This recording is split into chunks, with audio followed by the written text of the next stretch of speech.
राष्ट्रवादी काँग्रेस पक्ष शरदचंद्र पवारचे आमदार जितेंद्र आव्हाड यांच्यावर गुन्हा दाखल झालाय।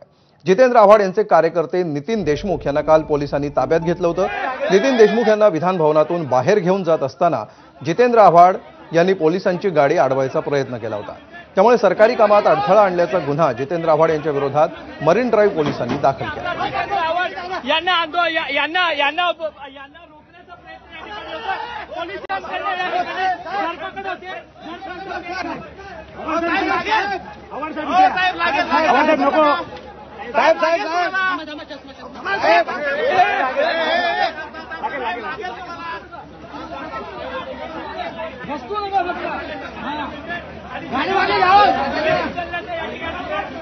तर मध्यरात्री 1च्या सुमाराला हा सगळा राडा झाला।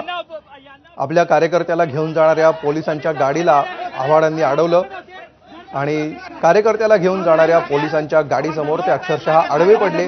पोलिसांनी वारंवार आवाहन करून सुद्धा ते तिथून हटले नाहीत। अखेर पोलिसांनी त्यांना उचलून बाजूला केलं। या प्रकरणी त्यांच्यावर गुन्हा दाखल झाला।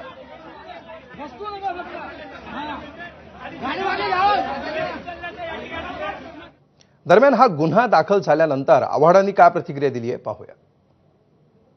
ज्या पद्धतीने उभे आहेत ते बघितल्यानंतर हे असे एक इथे एक तिथे एक तिथे उभा नाही आहे, बरोबर 5 जण एकत्र उभे आहेत आणि मारायला जाताना बरोबर 5 जण एकत्र जाऊन मारतात। म्हणजे हा प्लॅन होता, हा प्लॅननी त्यांनी मारायचं ठरवलेलं होतं।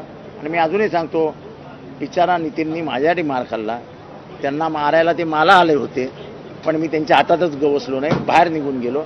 पण जे काही या लोकशाही मंदिरात झालं त्याचा प्रचंड खंत माझ्या मनात आहे।